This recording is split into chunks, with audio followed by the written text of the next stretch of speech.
Hi guys, welcome to my channel. My name is Pooja Patel. My topic name is dysmenorrhea. मैं श्री रावतपुरा सरकार nursing college Maharajpur और मंडला से हूँ। हमने प्रीवियस क्लास में देखा था कि पैथोलॉजिकल एमनोरिया क्या होता है। देन हम उसके बाद देखेंगे डिस्मेनोरिया कि डिस्मेनोरिया क्या होता है। ओके। और यदि आपको मेरा वीडियो पसंद आए तो आप लाइक करना और सब्सक्राइब करना ना भूलें। ओके। तो हम फर्स्ट देखेंगे कंटेंट में क्या क्या है। तो फर्स्ट है डेफिनेशन देखेंगे, इसके जो टाइप्स है वो टाइप्स देखेंगे, कॉजेस क्या क्या कारण है, साइनम सिम्टम्स क्या है, देन ट्रीटमेंट। वेलकम। तो हम फर्स्ट देखेंगे डिस्मेनोरिया कि डिस्मेनोरिया क्या कहलाता है। पेनफुल मेंस्ट्रुएशन डिस्मेनोरिया कहलाता है। मेंस्ट्रुएशन के दौरान जब 1 to 2 डेज़ के पहले से जो पेन होता है या तो फिर 1 to 2 डेज़ के मेंसेस के टाइम में जो 1 से 2 डेज़ का जो टाइम होता है उस टाइम में भी जो पेन होता है तो उसको हम क्या बोलते हैं, डिस्मेनोरिया। मतलब कि मेंस्ट्रुएशन के टाइम में जो पेन होता है उसको हम क्या बोलते हैं, डिस्मेनोरिया। तो जो डिस्मेनोरिया के जो टाइप्स होते हैं, there are 2 types of dysmenorrhoea. First है primary dysmenorrhoea, then second is secondary dysmenorrhoea. Okay. तो फर्स्ट हम देखेंगे कि प्राइमरी डिस्मेनोरिया क्या कहलाता है। तो प्राइमरी डिस्मेनोरिया जब दर्द युक्त मासिक चक्र बिना पैल्विक पैथोलॉजी की उपस्थिति क्या होता है तो इसे प्राइमरी डिस्मेनोरिया कहते हैं। हम इसकी डेफिनेशन इंग्लिश से देखते हैं कि क्या होती है। Primary dysmenorrhea is defined as a cramping pain in lower abdominal occurring just before or during menstruation in absence of any pelvic pathology, disease like uterus fibroids, uterine polyps and endometritis। यानी कि female में menses के दौरान 1 या 2 दिन से पहले या फिर 1 या 2 दिन के जो बीच का जो दर्द होता है वह डिस्मेनोरिया कहलाता है। जैसे कि बिना किसी रीजन से, बिना किसी पेल्विक रीजन से, बिना किसी रिप्रोडक्टिव ऑर्गन से रिलेटेड उनको कोई भी डिसीज़ नहीं रहती है तो उसको हम कोई भी रिप्रोडक्टिव प्रॉब्लम नहीं रहती है, बट उसके कारण भी जो मेंसेस के टाइम में जो दर्द होता है वह पेनफुल दर्द होता है, तो उस कंडीशन को हम क्या बोलते हैं, प्राइमरी डिस्मेनोरिया। ओके। तो इसके कौन कौन से कारण हो सकते हैं। फर्स्ट है प्राइमरी डिस्मेनोरिया। फर्स्ट कॉज देखते हैं। प्राइमरी डिस्मेनोरिया के दौरान दर्द के एग्जैक्ट अज्ञात कारण होता है, फिर भी संभावित कारण हो सकते हैं। तो इसके जो कारण वो एग्जैक्ट अननोन होते हैं, बट फिर भी संभावित कारण निम्न हो सकते हैं। जैसे कि हम देखेंगे पहला सेप्टेट और बायोकार्बोनेट यूट्रस की किसके कारण से होता है। तो हम फर्स्ट देखेंगे सेप्टेट और बायोकार्बोनेट यूट्रस की क्या होता है। आपको पता है कि जो यूट्रस का शेप कैसा रहता है, बट जो सेप्टेट यूट्रस का जो रहता है वो जो मोलियन डक्ट होती है वह अपर वाली लेयर होती है और जो फंडस का निर्माण करती है, बट इसके साथ साथ ये एक सेप्टम का भी फॉर्मेशन कर देती है, जिसके कारण जो यूट्रस रहता है वह 2 पार्ट में डिवाइड हो जाता है।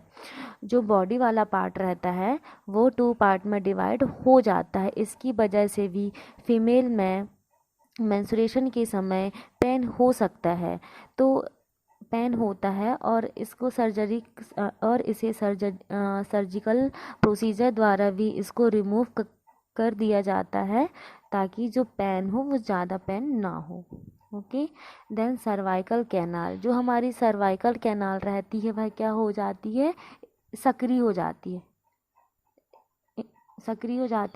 लार्ज हो जाती है। ओके। और जो बायोकॉर्डिनेट यूट्रस जो होता है यह जो रहता है वह 2 भागों में डिवाइड हो जाता है। इसमें भी जो मोलियन डक्ट जो रहती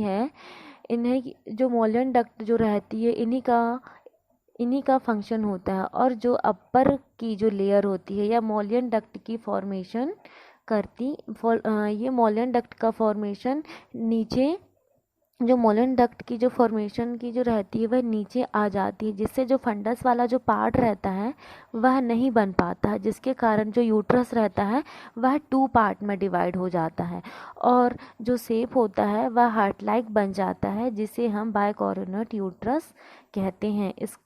इसके कारण भी पेनफुल मैंचुरेशन होने का चांसेस होता है। देन यूट्राइन हाइपोप्लेजिया की यूट्राइन हाइपोप्लेजिया के कारण भी होता है। जैसे कि देखा जाए, जो हाइपोप्लेजिया मतलब होता है टिश्यू का प्रॉपर डेवलपमेंट नहीं हो पाता है। हमको पता है कि जो हाइपोप्लेजिया रहता है उसमें जो टिश्यू रहती हैं उसका प्रॉपर डेवलपमेंट नहीं हो पाता है। तो जो यूट्रस से रिलेटेड जो ऑर्गन रहते हैं, जो भी इसे रिप्रोडक्टिव ऑर्गन होते हैं, उसके कारण भी मेंसेस के टाइम में भी पेन होता है। अब हम इसमें देखेंगे साइनम सिम्टम्स कि साइनम सिम्टम्स क्या होते हैं। तो फर्स्ट है महिला में पेनफुल मेंस्ट्रुएशन के कुछ घंटों पहले अथवा ठीक पहले प्रारंभ होता है तथा 1 to 2 डेज तक रहता है। यह दर्द मुख्य रूप से निचले उदर तक सीमित रहता है, हालांकि कुछ केस में बैक पेन और थाई और रेडिएट हो सकता है। जो पेन रहता है वह लोअर एब्डोमिनल में होता है और यह पेन कुछ घंटे पहले या तो फिर कुछ घंटे अथवा कुछ ठीक पहले प्रारंभ होता है और यह जो पेन रहता है वो 1 to 2 डेज के लिए रहता है। और इसमें हालांकि कुछ केस में बैक पेन होता है और थाई एंड रेडिएट भी हो सकता है। ओके।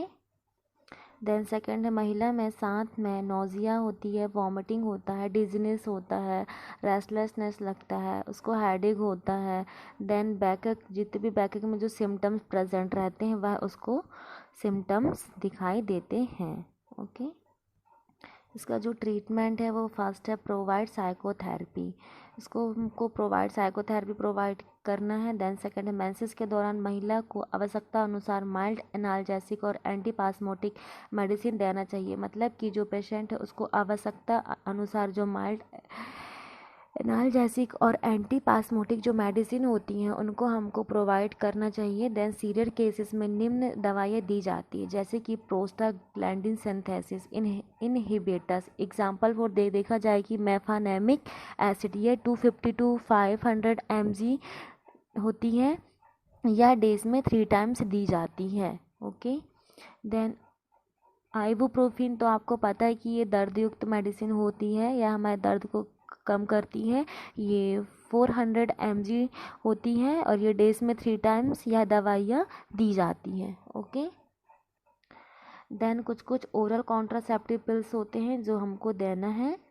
और सर्जिकल ट्रीटमेंट, आवश्यकता अनुसार पेशेंट को सर्जिकल उपचार दिया जाता है। यदि एल्डरली वुमेन्स में लास्ट ट्रीटमेंट के रूप में हिस्टेक्टोमी करते हैं। हिस्टेक्टोमी मतलब आपको पता है क्या होता है? हिस्टेक्टोमी मतलब कि रिमूव ऑफ द यूट्रस, जो यूट्रस रहता है उसको रिमूव कर दिया जाता है। जो एल्डरली वुमेन में यदि ये ज़्यादा प्रॉब्लम रहती है तो उनको डायरेक्ट हिस्टेक्टोमी कर देते हैं ताकि उनको प्रॉब्लम ना हो। देन फिर क्या है सेकेंडरी डिस्मेनोरिया कि सेकेंडरी डिस्मेनोरिया क्या कहलाता है? जब दर्द युक्त मासिक स्त्राव किसी ज्ञात पेल्विक पैथोलॉजी के कारण होता है तो इसे सेकेंडरी डिस्मेनोरिया कहते हैं। जो मेंस्ट्रुएशन के टाइम में जो पेन स्टार्ट होता है वह हमारा पैथोलॉजिकल कंडीशन के कारण स्टार्ट होता है, उसको हम क्या बोलते हैं? सेकेंडरी डिस्मेनोरिया कहते हैं। इसकी जो कॉजेस है वो कौन कौन से कॉज के कारण हो सकता है सेकेंडरी डिस्मेनोरिया? फर्स्ट है पेल्विक एरिया में किसी इन्फेक्शन की उपस्थिति। यदि हमारे पेल्विक एरिया में कोई इन्फेक्शन है तो उसके कारण भी सेकेंडरी डिस्मेनोरिया हो सकता है। यूट्राइन फेब्रेट के कारण भी, then uterine prolapse, then pelvic endometriosis के कारण भी, इसका कारण भी सेकेंडरी डिस्मेनोरिया हो सकता है। ओके। देन इसके साइनम सिम्टम्स क्या होंगे? दर्द की शुरुआत तथा मुख्य रूप से पेल्विक पैथोलॉजी जिसके कारण पेन होता है।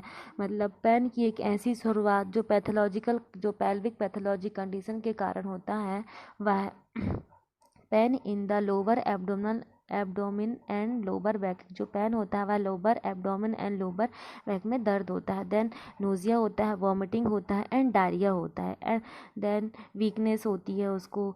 Then cramping in the lower abdominal, मतलब मड़ोड़ जैसा जो रहता है लोअर एब्डोमिनल में, मरोड़ टाइप में जो दर्द होता है उसको बोलते हैं cramping in the lower abdominal. Then headache, हमको हेडेक होता है।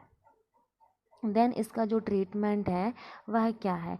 सेकेंडरी एमनोरिया के उपचार के लिए इसको उत्पन्न करने वाले कारणों का पता लगाना ही उसका उपचार किया जाता है। मतलब कि सेकेंडरी एमनोरिया का जो ट्रीटमेंट है हमको कारण से ही पता चलेगा कि इसको क्या ट्रीटमेंट प्रोवाइड करना है और कैसे क्या उसको ट्रीटमेंट केयर प्रोवाइड करना है।